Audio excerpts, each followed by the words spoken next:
Welcome back, everybody. This is Bronwyn with Big Sky Diamond Painting here with my big Black Friday purchase from Diamond Art Club.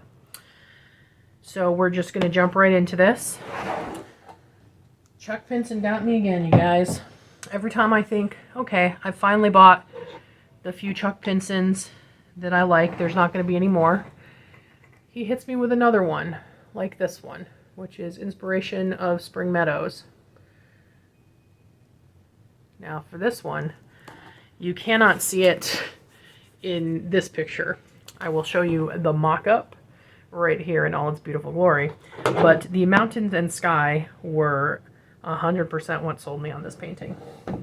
I saw the mock-up in the week or two leading up to Black Friday because DAC was doing those like hourly drops of previews, and I was basically just like, shut up and take my money. I knew that it was a huge painting. It's 93 by 70 centimeters, so it's big. Not gigantic or anything. I have bigger paintings, but it's definitely bigger than I've been wanting to buy. I want to buy manageable size paintings, guys. But that color combo, that sky, those mountains, could not say no. So I am not a diehard Chuck Pinson fan, and I know I've said this about Mandy Manzano, but like I feel even more this way about Chuck Pinson. Like, that is not really my style of painting. I am not kind of into that sort of landscapey, God, what's even the vibe that you would describe? That's just not kind of my style, really.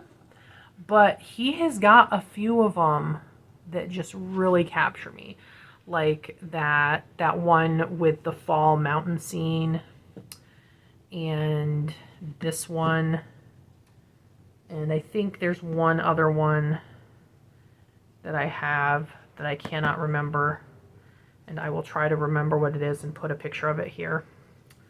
But you know, especially like the beachy ones and stuff, or like the Christmas ones, not really, meh, whatever. But just once in a while, there's one like this where I'm just like, gotta have it.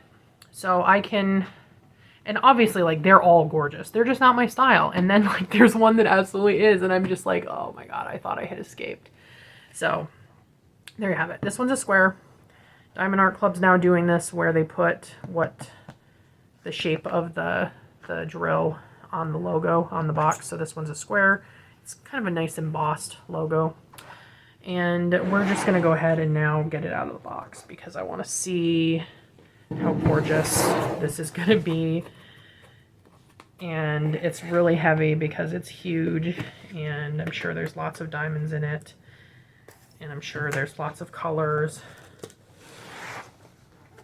and I'm almost eager to start this one, even though it's gigantic, and I know it's going to be so hard to work on, and it's going to take me forever, and I'm dropping things.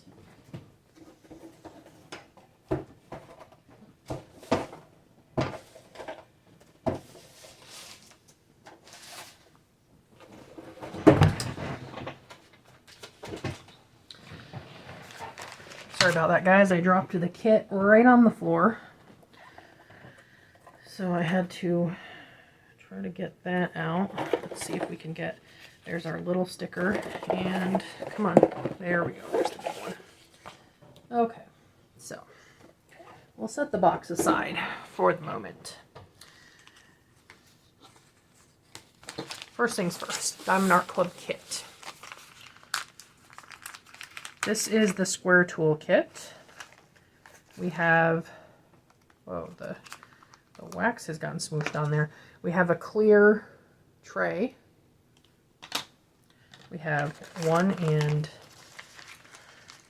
oh my goodness, come on, 2 plates of heart-shaped wax. We have a bunch of baggies. These are, I like the baggies they use because they're kind of a little bit bigger. They're not like super nice quality baggies or anything. Not like, you know, like with Evermoment you get like really nice baggies, but honestly, I mean, if you're deciding where you're buying paintings because of the qualities of the baggies they give you, just buy some nice baggies, guys, if you need baggies. You get a blue diamond painting pen and a blue squishy. And this time I did get a multi-placer, so yeah, I don't know what was happening at some point. There weren't monthly placers, but they seem to be back. And this time it's a 4-placer, which is super exciting because I love 4-placers. And then because this one's a square, you get the pointy tweezers because they are really, you can pick up the squares a lot easier from the canvas with a pointy tweezer. You can also place them with the tweezers, but I do not bother. It is so much easier to place with a drill pen than with tweezers. So the other thing you get is a inventory sheet with a picture of the painting and all your colors. There's 54 colors in here. This is sticky so that you can cut these out and put them on your drill containers, which I definitely do. There looks like there's 2 Aurora Borealis. There's 127 and 135. 135 is definitely some sort of green, and 127 looks like it's probably like a light pink or cream or something.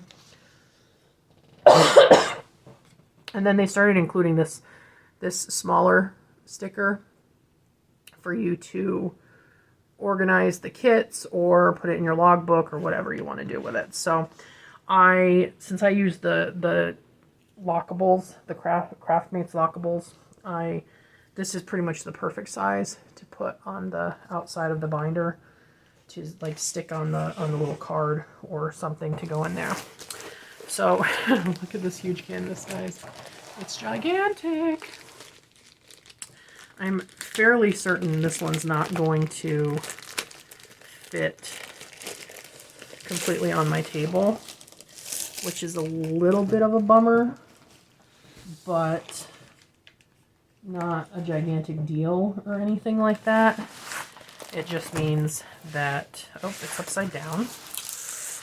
All right, so we're just gonna go slow on this one. Also, with the bigger canvases, usually I don't even need to roll these backwards because like the weight of themselves actually like holds them flat. So the first thing you're gonna notice here is there's this little deer, which I think is part of why they make these canvases so big when they do these big Chuck Pinson landscapes, is they want to be able to get these little animals. There's a little rabbit here. There's a deer here. You know, you could get a very good effect with the trees and the mountains and everything. You could still get a pretty good effect without making it this big. This little bridge, you know, like you could still get like the whole overall landscape effect without having to have it be quite this large. But if you want like a certain level of detail in the smaller places, like if you want these 2 little butterflies to actually look like anything, or this little rocking chair to look like anything, then you have to do a certain level of detail. So I think that's part of why sometimes they pick these bigger sizes for things that wouldn't technically need it, but then they can put like a higher level of detail in things like this little deer and whatever that is, and these little chairs in the cabin and just all that kind of stuff. So we have step-by-step instructions. There's also a discount code in this for your next painting. We have 2 containers of drills, 2 bags of drills, which is not unexpected on such a large painting. This is a big one. I like how the paintings, excuse me. I like how my paintings almost feel manageable, even when they're this size, when I have them laid out on the table that I film on, because it's a, I don't know, maybe like a 4x4 table, and it makes these huge paintings almost feel manageable rather than like my tiny desk that I normally work on. Anyway, we're gonna set the drills aside for a minute while we look at this gorgeous canvas. So this is what I'm talking about. There's some rocks and some like little flowers down here, like all that detail. Let me see if I can, yeah, so there's little like rocks and flowers and branches. All that detail would be lost if this was done smaller.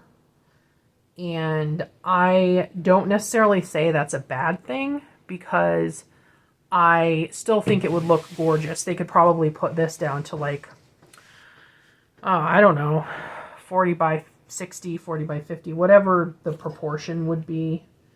Yeah, 40 by 60-ish. They'd, you know, fiddle with it so that it would be the same proportion and still have the overall effect be very nice.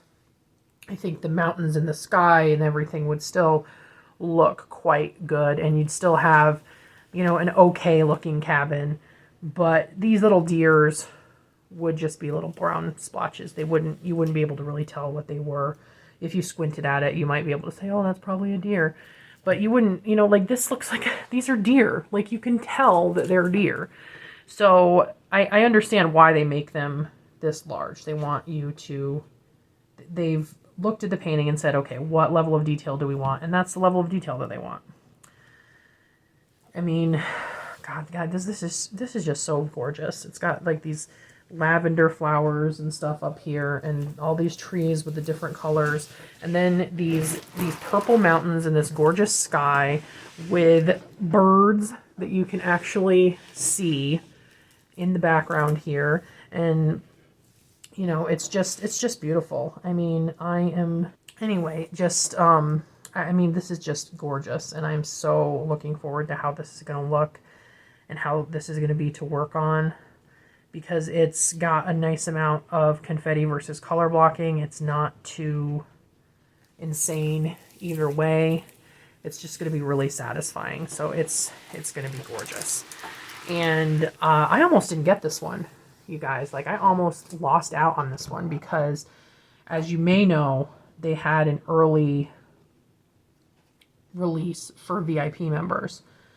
And so I got up early for that, logged into Diamond Art Club's website, put this in my cart, and then looked through everything else to be like, okay, you know, is there anything else I want?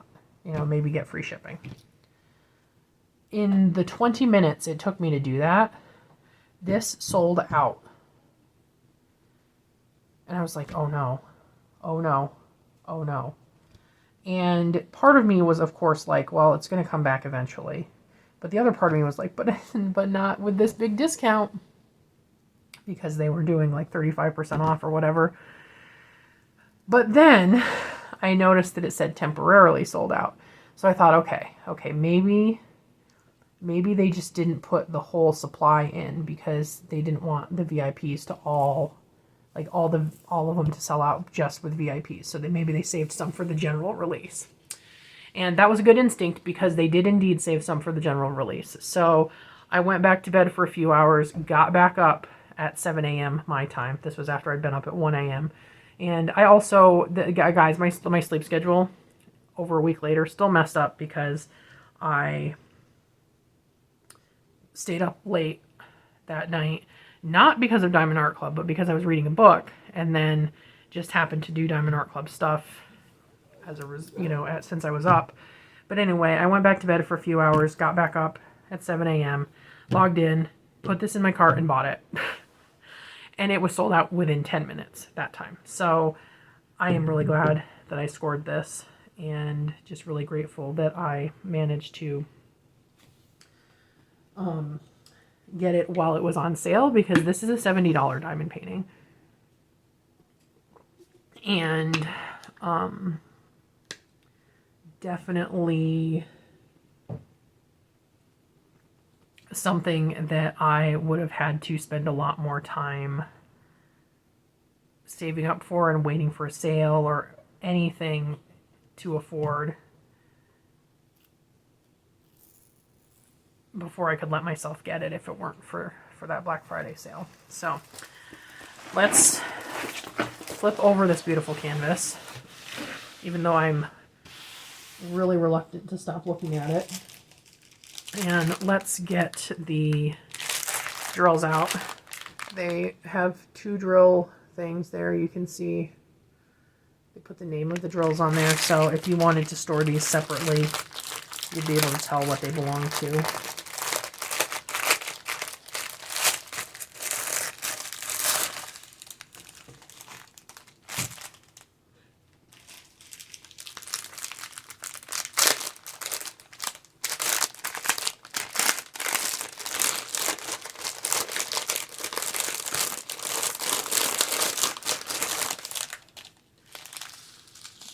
Okay, so just looking at these, you can see there's a lot of purple. There's a lot of green.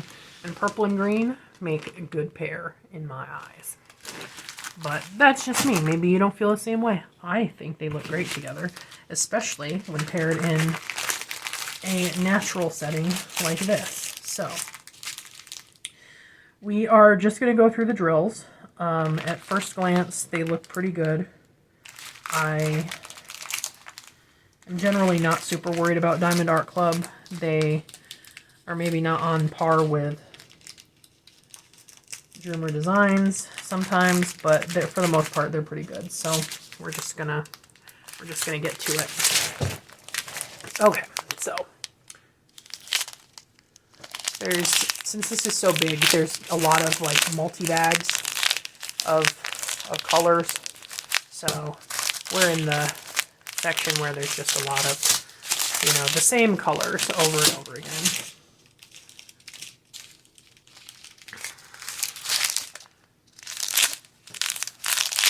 But I think this is just going to be a really gorgeous painting. So I'm pretty excited to do it. I don't know when I'm going to find the time, but I'm pretty stoked about it when I do find the time. I think it's going to be nice. Now today, I think I'm going to. I've got my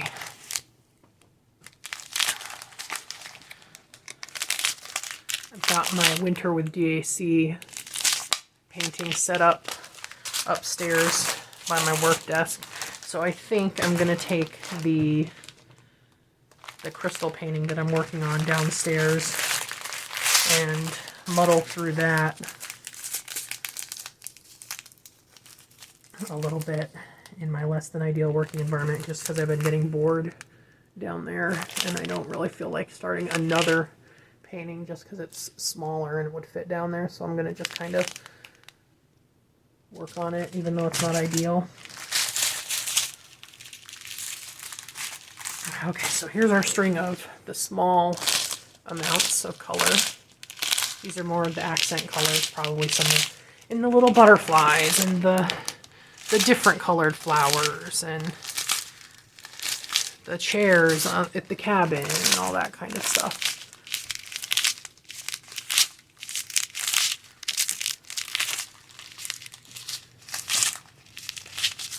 Oops. Just dropped it right off there. Goodness. Look at that really pretty wine red, this lavender. Okay, so there is one of our ABs. It is a light pink, kind of a peach almost. And of course, Aurora Borealis is what AB stands for. It's got that nice iridescent coating. There is our other AB, which is a green, as expected. Very pretty. Love that green.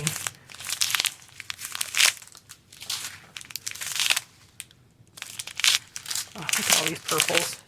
So nice.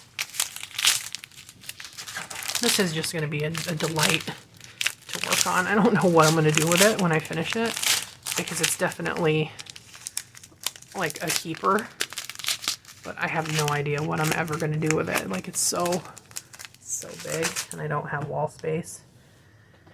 Okay, well, I think that pretty much covers it, and I have too many drills laid out to stick it back, to flip the canvas back over. So I am probably just going to leave it there. Let me know what you guys think. If you are one of the many people who also snapped this painting up, I would love to hear about it. And if you've already started, or oh my god, if you have finished, there's no way anyone's finished by the time I've uploaded this, but if you've started this, I would love to see your progress pics. Leave me a comment, tell me where I can find them, and I will go seek them out because I really want to see how this is turning out for people. In the meantime, give me a thumbs up, subscribe if you'd like to see more of my videos. I look forward to chatting with you guys all later, and thank you for watching. Bye-bye.